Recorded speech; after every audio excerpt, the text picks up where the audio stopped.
العالمين والصلاة والسلام على رسوله سيد الأنبياء والمرسلين وعلى آله وأصحابه أجمعين أما بعد فأعوذ بالله من الشيطان الرجيم بسم الله الرحمن الرحيم إن الله وملائكته يصلون على النبي يا أيها الذين آمنوا صلوا عليه وسلموا تسليما اللهم صل على سيدنا ومولانا محمد وعلى آل سيدنا ومولانا محمد وبارك وسلم الصلاة والسلام عليك يا سيدي يا رسول الله وعلى آلك وأصحابك يا سيدي يا حبيب الله. نہایت ہی قابل قدر حاضرین و سامعین ذی وقار، اللہ جل مجدہ کریم کی توفیق، رحمت عالم صلی اللہ علیہ وآلہ وسلم کی نالین کے تصدق سے ایک مرتبہ مجھے آپ کو مل بیٹھنے کا پھر سے موقع ملا ہے. دعا ہے کہ رب ذوالجلال مجھے آپ کو حق کہنے، سننے اور اس پہ عمل کی توفیق عطا فرمائے. حضرات ذی وقار، اللہ کے ولی کے حوالے سے بات ہو رہی تھی. اس پر سب سے جو ولی کی مین پہچان آپ کے سامنے میں نے رکھی تھی کہ وہ اللہ کا بندہ جس کو دیکھ کر اللہ کی یاد آ جائے اس کو اللہ کا ولی کہتے ہیں، اور یہ دوست کا معنی بھی ہوتا ہے. اور پھر اللہ رب العزت نے اپنے جن بندوں کو علم سے، علم کے نور سے نوازا ہے، انہوں نے ولی کی تعریف یہ بھی کی ہے کہ جو اللہ رب العزت کے عطا کردہ فہم و ادراک سے کما حقہ اللہ کی پہچان رکھتا ہے اس کو اللہ کا ولی کہتے ہیں. مطلب یہ ہوا کہ اللہ رب العزت جب انسان کے دل و دماغ سے سارے ایسے پردوں کو اٹھا دیتا ہے کہ جو اللہ اور اس کے بندے کے درمیان خائل ہوتے ہیں، کہ جو پردے اللہ کی پہچان سے بندے کو دور رکھتے ہیں، جب ایسے سارے پردے ختم ہو جاتے ہیں، اس کے بعد جو رب کی پہچان بندے کے دل میں اور دماغ میں پیدا ہوتی ہے، اس سے جو بندہ اپنے مولا کی پہچان کرتا ہے، اور پہچان کرنے کے بعد اس رستے پہ چل کر جو قرب خداوندی حاصل کر کے اللہ کا مقرب بنتا ہے، پھر وہ اللہ کا ولی ہو جاتا ہے. یہ ولایت کا جو مقام اور نشانی ہے اس کو بیان کیا ہے. اب جب ایک عبادت کرتے ہیں، اللہ کے قرب کے لیے عبادت بھی ایک ذریعہ ہوتی ہے. جب اللہ کا قرب بندہ حاصل کرتا ہے تو قرب خداوندی کے لیے عبادت ذریعہ بنتی ہے، اور اس میں ولی کے لیے سب سے مین چیز، جب اللہ کا دوست ہونے کا کوئی دعویٰ کرتا ہے، اس میں جو سب سے اہم چیز پہچانی جاتی ہے، جو دیکھی جاتی ہے، وہ یہ ہوتی ہے کہ وہ اللہ رب العزت کی طرف نیکی کے کاموں میں بلاتا رہتا ہے اور برائی کے کاموں سے منع کرتا ہے. اس کے عمل سے یہ دو باتیں ہمیشہ کے لیے ظاہر ہوتی. ایک یہ کہ امر بالمعروف کی خدا کے بندوں کو ہمیشہ کے لیے دعوت دینا، اور نواہی سے ہمیشہ کے لیے مخلوق خدا کو منع کرنا کہ اے اللہ کے بندو، یہ وہ کام ہے، نماز ہے، روزہ ہے، حج ہے، زکوٰۃ ہے اور دیگر جتنی بھی عبادات خیر والی ہیں، جو اللہ کے قریب لے جانے والی ہیں، جو اللہ کا ولی اور دوست اور مقرب بندہ ہوتا ہے ہمیشہ ان باتوں کی دعوت دیتا رہتا ہے۔ وہ کبھی یہ نہیں کہتا کہ میری نماز مکے میں ہوتی ہے، اور کبھی یہ نہیں کہتا کہ میری نماز تو مدینے میں ہوتی ہے، بلکہ خود بھی وقت پر اللہ کے ہاں سجدہ ریز ہوتا ہے اور اپنے سارے چاہنے والوں کو بھی ادھر جھکا دیتا ہے کہ فلاح اور کامیابی ادھر سے ہے اور تمہیں بھی یہ یہیں سے ملے۔ وہ کہتا ہے میں نے بھی یہاں سے پائی ہے اور تمہیں بھی فلاح و کامیابی یہاں سے ملنے والی ہے، یہ نہیں کہ میں ادھر بیٹھا ہوں میری نماز ادھر ہو۔ پھر یہ دعویٰ باطل ہوتا ہے۔ کیوں؟ کہ سب سے پہلے صالحین نے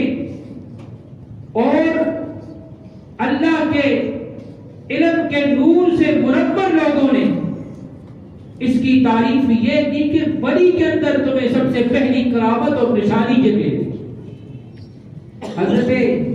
خواجہ پیر مہر علی شاہ صاحب رحمۃ اللہ تعالی علیہ غالباً آپ کے حوالے سے ہے، آپ کے پاس کوئی بندہ آیا، کافی عرصہ رہا، اس نے کہا جی میں نے آج تک آپ کی کوئی کرامت نہیں دیکھی، کیونکہ ہمارے اندر یہ مشہور ہے کہ فلاں ہوا میں اڑا کرتا تھا، فلاں جناب تارے آسمان سے توڑ کے لایا کرتا تھا، یہاں تو کچھ ایسا نظر نہیں آیا، کیونکہ یہ پتنگڑ ہیں جو ہمیں دین سے دور لے کے جاتے ہیں۔ انہوں نے کہا جتنے دن تو میرے ساتھ رہا ہے میرے اندر کوئی خلاف شرع بات دیکھی ہے؟ اس نے کہا نہیں۔ انہوں نے کہا یہی میری کرامت ہے،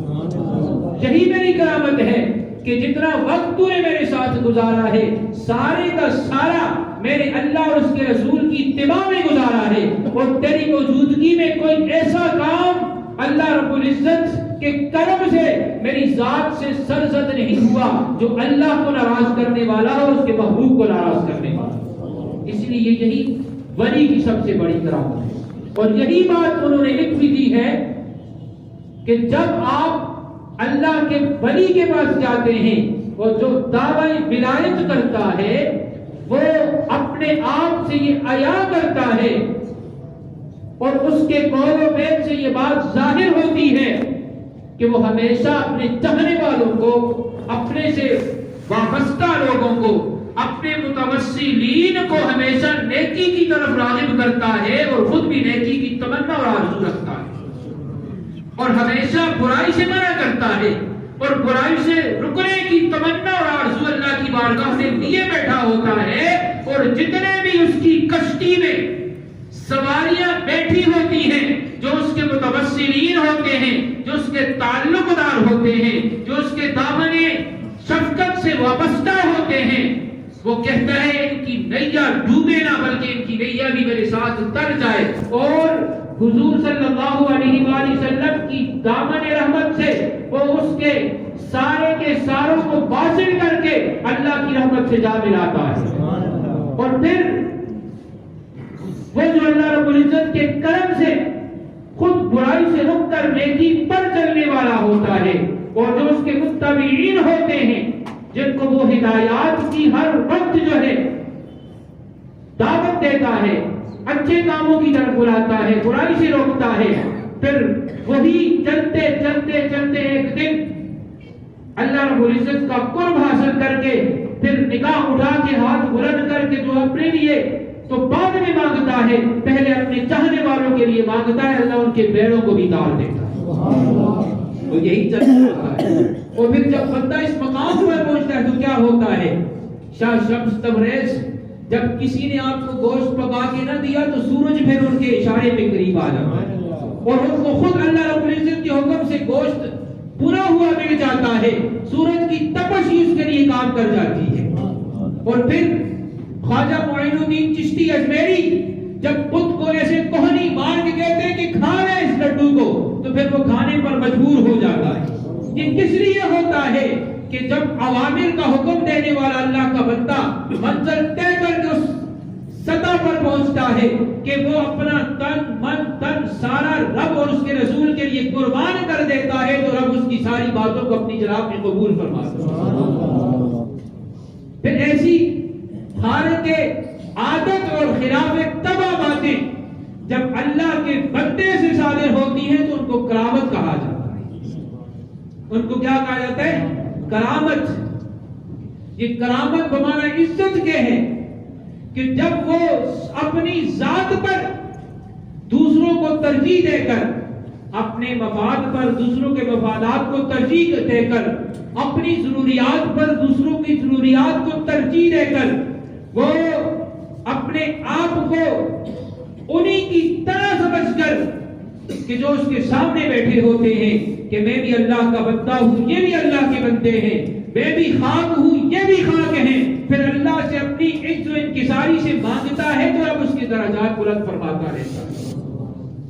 اب پچھلے جمعے پر بھی میں نے کہا تھا کہ پیر اپنے آپ کو پتہ نہیں کتنے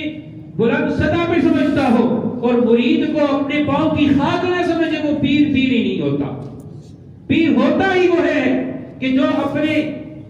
اپنے ساتھ چاہت رکھنے والے ساروں کو اپنے جیسا سمجھے اور اپنوں کو بھی خود جیسا سمجھے اور کہے کہ میں بھی اللہ کا بندہ ہوں، تم بھی اللہ کے بندے ہیں، میں بھی نیکی کی کام کرنے کی تمہیں دعوت دیتا ہوں، خود بھی کرتا ہوں اور برائی سے خود بھی منع ہوتا ہوں، تمہیں بھی روکتا ہوں، یہی میری اور آپ کی کامیابی کا ذریعہ.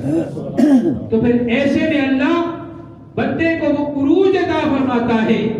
کہ جب نگاہ آسمان کی طرف اللہ کا بندہ اس کے احکامات کو مان کر اٹھاتا ہے، اللہ رب العزت اس کی نگاہ اٹھنے سے پہلے اس کی ساری مرادیں پر لاتا ہے، ساری مرادوں کو پورا کر دیتا ہے. اب یہاں پہ ایک عام سے بندے سے میں نے کب چپ لگاتے کہ یہ مناسب کیسے طے ہوتی ہیں؟ میں اور آپ سب عبادت کے لیے آئے ہیں نا،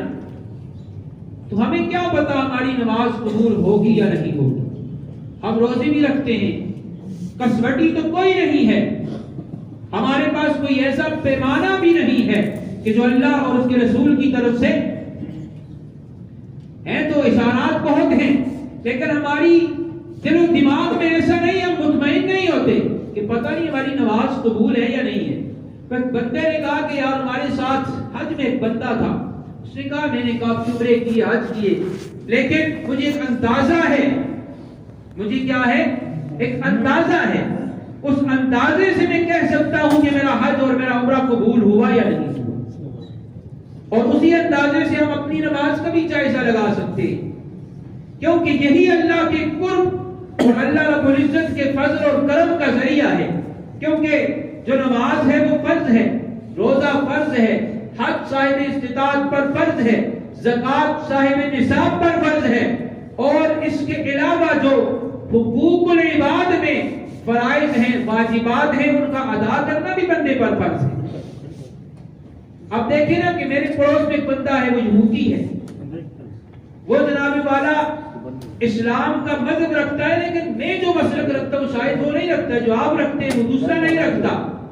لیکن یہ مسلکوں کا جو جواب ہے یہ رب کعبہ کی بارگاہ میں اس نے خود دینا ہے. وہ اللہ کی بارگاہ میں کیا عقیدہ رکھتا ہے اس نے رب کو جواب دینا ہے، وہ رسول کے بارے میں کیا عقیدہ رکھتا ہے رب کو جواب دینا ہے. لیکن جو میرا اور آپ کا پڑوسی ہونے کا اس کا حق ہے اور اس پڑوس کے حق کو ادا کرنا وہ مجھ پر آپ پر فرض ہے. یہ نماز کے علاوہ فرضوں میں ہے، یہ روزے کے علاوہ فرضوں میں ہے، یہ زکوٰۃ کے علاوہ فرائض میں سے ہے، یہ حج کے علاوہ فرائض میں سے ہے. یہ سارے کے سارے فرائض ہیں، واجبات ہیں، یہ نماز کے علاوہ ہیں، یہ روزے کے علاوہ ہیں، یہ صدقات کے علاوہ ہیں. کہ وہ جو پڑوسی ہے وہ جس مسلک سے، جس مذہب سے، وہ بدھ مت ہے، وہ یہودی ہے، وہ عیسائی ہے، وہ سکھ ہے، جو بھی ہے، وہ اگر بھوکا رات کو سویا تو پڑوسی سے قیامت کے دن اس کے بارے میں پوچھ ہوگی کہ تیرا پڑوسی تھا، یہ رات کو بھوکا سویا ہے. یہ حقوق العباد ہے، اور یہ عبادت بندوں کے ایک دوسرے پہ جو فرائض حقوق ہیں ان میں سے. وہ تو یہودی اگر مسلمان ہے، مسلمان بھوکا سوتا ہے تو رب اس سے پوچھے گا، اور وہ سوتا ہے تو اس سے پوچھے گا. لیکن اس کے جو اللہ کے ساتھ معاملات ہیں رب ان سے پوچھے گا، کسی دوسرے سے نہیں پوچھے گا. تو یہی وجہ ہے کہ ہماری عبادات کب کیسے قبول ہوتی ہے، کیسے ہمیں اندازہ ہوگا. اگر آپ نماز پڑھتے ہیں اور اس کے بعد جب دوسری نماز کا وقت آتا ہے آپ کا قلب و جگر نماز کی طرف راغب ہوتا ہے تو یہ سمجھ لو کہ پیچھے والی نماز ہماری اللہ کی بارگاہ میں قبول ہو چکی ہے، اور اللہ رب العزت نے آگے والی نماز پڑھنے کی ہمیں توفیق عطا فرمائی۔ جب بعد والے پہلے والے عمل سے بعد دوسرے والے عمل کی جب رب کی طرف سے توفیق ہوتی ہے تو پہلے عمل کی قبولیت کا اس میں اشارہ ہوتا ہے۔ اور اسی طرح جب بندہ ہر سال زکوٰۃ دیتا ہے اور یہ اس کے ذہن میں بہت سا بنی رہتی ہے کہ جب تک زکوٰۃ کے دن آ جاتے نہیں نکالتا تو وہ اندر سے اپنے آپ کو ملامت کرتا رہتا ہے کہ یہ مجھ پہ رب کا فرض تھا، میں نے ادا کیوں نہیں کیا، یہ کسی کا مجھ پہ حق ابھی تک ادار ہے، میں نے دے کیوں نہیں دیا۔ اس کا مطلب ہے کہ اللہ رب العزت اس کی اس فعل کو قبول فرما لیتا ہے۔ اور اسی طرح جب حج کر کے بندہ آتا ہے، حج کرنے کے بعد جب اس کو آ کر اپنے سابقہ زندگی کے سارے برے اعمال سے نفرت ہو جاتی ہے اور نیکی کی طرف اس کی رغبت بڑھ جاتی ہے تو وہ سمجھ لے کہ اللہ نے میری عبادت کو قبول فرما لیا۔ ایک اندازہ ہے، تجربہ ہے۔ اور اگر آگے بندہ پہلے سے بھی بگڑ گیا، پہلے سے بھی وہ دور چلا گیا اور اللہ اس کے رسول کی حدوں کو توڑ ہی دیا اور کہا اب تو میں حاجی بن گیا ہوں، تو پھر سمجھو کہ اللہ نے اس کی اس عبادت کو قبول نہیں فرمایا۔ اللہ رب العزت نے اس کو اپنے در کی زیارت سے اور اپنے محبوب کے روضے سے جو عزت آبرو اور مقام دینا تھا وہ نہیں دیا، بلکہ اس کے اس سارے سفر کو رد فرما دیا۔ اسی لیے ہماری جب عبادات میں ہمیں شغف ہوتا ہے، مثال کے طور آپ رات کو لیٹ آتے ہیں یا نماز آپ کی کسی وجہ سے قضا ہو جاتی ہے، اس قضا نماز کو آپ ادا کرنے تک بے چین ہوتے ہیں، جس کا مطلب ہے کہ آپ اللہ رب العزت کی قرب کی طرف آپ راغب ہو چکے ہیں اور آپ کو اللہ رب العزت نے اپنا قرب عطا فرمانا شروع کر دیا اور آپ اللہ رب العزت کے ولیوں میں شامل ہونا شروع ہو گئے۔ ولایت کے لیے کوئی داڑھی ضروری نہیں ہے، ولایت کے لیے کوئی بضاقتہ سے جناب والا بڑا جبہ کبا ضروری نہیں ہے۔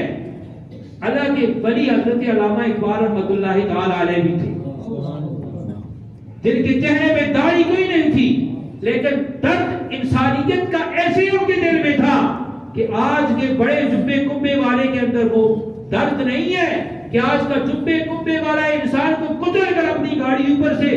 لے جاتا ہے، لیکن حضرت اقبال نے جو انسان کے دل کے اندر انسانیت کا درد اپنے پیغام سے دیا ہے وہ ایک نرالا اور ایک عظیم پیغام ہے کہ ایسے اللہ کے ولی ہوا کرتے ہیں۔ اور آپ میں سے بھی اللہ کے ولی بیٹھے ہوں گے جو ہو سکتا ہے کسی درگاہ کے اندر گدی نشین کے اندر ولایت کا وہ مقام نہ پایا جاتا ہو جو آپ میں سے کسی کے اندر پایا جاتا ہو، اور اللہ کو اتنا محبوب بنتا ہو کہ اس کے ایک ایک فعل پر فرشتے ناز کرتے ہوں کہ یا اللہ تو نے کیسا یہ بندہ پیدا کیا ہے۔ اور حضرت علی رضی اللہ تعالیٰ عنہ،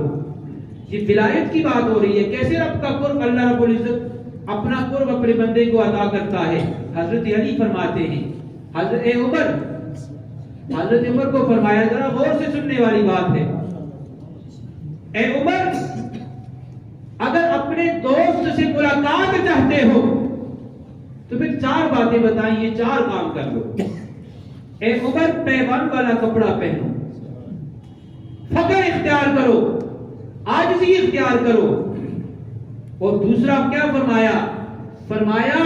پیبند والا کپڑا پہنو اور ساتھ میں ٹوٹا ہوا جوتا پہنو، پرانا جوتا پہنو، پرانا جوتا پہنو۔ مقاسمۃ القلوب کے اندر امام غزالی نے یہ نقل فرمایا، آپ کہتے ہیں کہ حضرت علی جو امام الاولیاء ہیں، ولایت جہاں سے چلتی ہے اور ان کو فرما رہے ہیں جو عادل اعظم ہیں کہ جن سے کبھی اپنی زندگی میں کسی پر ظلم ہوا ہی نہیں، اللہ نے ان کے ہاتھ کو اتنا محفوظ رکھا ہے کہ اللہ نے ہمیشہ ان کو ظلم سے بچائے رکھا، اور میرے آقا صلی اللہ علیہ وآلہ وسلم نے عشرہ مبشرہ میں ان کا 3 نمبر پر نام آئے۔ اس عمر کو حضرت علی کہہ رہے ہیں کہ آپ نے پیبند والا کپڑا پہنا ہے، اگر دوست کی ملاقات چاہتے ہو، یہ دوست سے مراد اللہ رب العزت ہے۔ اور پھر آپ رضی اللہ تعالیٰ عنہ فرماتے ہیں کہ پرانا جوتا پہننا، اور اس کے بعد جو آج کل ہمارے اندر سب سے بڑھ کر ایک چیز پائی جاتی ہے، لمبی لمبی امیدیں باندھنا۔ لمبے لمبے پلان کرنا، لمبی لمبی سوچے سوچ رہا کیا خبر اب میں یہاں سے اٹھوں چند لمحے زندہ رہ سکوں نہ سکوں، لیکن کیا خبر میری امیدیں آپ سے زیادہ ہو، اور آپ میں سے کوئی کیا خبر کتنے لمبے پلان کر کے بیٹھا ہو۔ لیکن حضرت عمر کو حضرت علی فرماتے ہیں لمبی امیدیں نہ باندھو، دوست سے ملاقات چاہتے ہو نا تو پھر لمبی امیدیں چھوڑ دو، لمبی امیدیں چھوڑ دو، اور پھر اس کے بعد اس کے لیے ہم بہت کچھ کرتے ہیں، حلال و حرام کی کوئی تمیز نہیں کرتے، اپنے پرائے کی کوئی تمیز نہیں کرتے، یہ برا رہے اور یہ برا رہے۔ حضرت علی حضرت عمر کو فرماتے ہیں دونوں میرے آقا کے نور نظر ہیں، دونوں میرے آقا صلی اللہ علیہ وسلم کے تربیت یافتہ ہیں، اور حضرت علی باب مدینۃ العلم آپ فرما رہے ہیں، آپ کہتے ہیں کہ پیٹ کبھی بھر کر نہیں کھانا، پیٹ بھر کر کبھی نہیں کھانا۔ اگر اپنے دوست سے ملاقات چاہتے ہو، اپنے دوست کے ملاقات کی امید رکھتے ہو تو یہ چار کام کرنا، اپنے دوست سے مل پاؤ گے، دوست سے مل پاؤ گے، ولایت کے درجے پر پہنچ جاؤ گے، ولایت کی انتہا پر پہنچ جاؤ گے۔ اگر ایسا کیا تو پھر ناممکن ہے، ایسا کرو گے تو پھر ناممکن ہے۔ تو یہی بات صحابہ کرام سے کی وساطت سے میرے اور آپ کے لیے سبق ہے کہ ہم سب اللہ کے ولی اور دوست بن سکتے ہیں، ہم سب اللہ کا قرب حاصل کر سکتے ہیں، اللہ رب العزت کی بارگاہ کی نزدیکی حاصل کر سکتے ہیں، اللہ رب العزت کے محبوب بن سکتے ہیں۔ وہ کس طرح بن سکتے ہیں کہ لمبی امیدیں ہم چھوڑ دیں، ہم کبھی اپنی ذات پہ دوسروں کو ترجیح دینا شروع کر دیں کہ آج میں نے اچھا پہنا ہے تو میرے پڑوسی کا بھی حق اچھے کا ہے، میرے بھائی کا حق بھی اچھے کا ہے، میرے بھتیجے کا، میرے عزیز کا، میرے رشتہ دار کا۔ کہ جب آپ اپنے دل میں دوسرے کے لیے تڑپنا شروع کریں گے، رب کعبہ آپ کو اللہ اپنا قرب عطا فرمانا شروع کرے گا۔ جب اپنے دل میں آپ دوسرے کے لیے احساس شروع کریں گے، رب کعبہ اپنی ذات کی طرف اور اپنی ذات کی نزدیکی عطا فرمانا شروع کر دے گا۔ لیکن جب اپنے تائیں جینا شروع کرے ہوئے تو پھر رب کعبہ بھی تم سے اپنے دستے کرم کو پیچھے کر دے گا۔ کب تک اس کی دنیا میں تم دوڑتے رہو گے؟ آخر اس کی بارگاہ میں جانا ہے، پھر ان ساری باتوں کا جواب ضرور دینا ہے۔ اس لیے جو ہمیں اقوال اصحابہ سے اور جو اقوال اولیاء سے ہمیں سبق ملتا ہے وہ یہی ملتا ہے کہ جس نے بھی اللہ کا قرب پایا انہی باتوں پہ عمل کر کے پایا ہے، جس نے بھی اللہ کی نزدیکی پائی ہے عبادت دل لگا کے کی ہے اور حرام کا لقمہ اپنے اندر نہیں جانے دیا، اور پھر اللہ کا قرب ان کو حاصل ہوتا رہا۔ لیکن اگر جس کے اندر عبادت کا شغف تو ہے لیکن حرام سے دوری نہیں، اللہ کا محبوب وہ بن ہی نہیں سکتا۔ اس لیے اللہ کی بارگاہ میں دعا ہے کہ رب ذوالجلال ہم سب کو اپنی عبادت صحیح معنوں میں ادا کرنے کی توفیق عطا فرمائے اور حرام سے ہم سب کو بچنے کی توفیق عطا فرمائے۔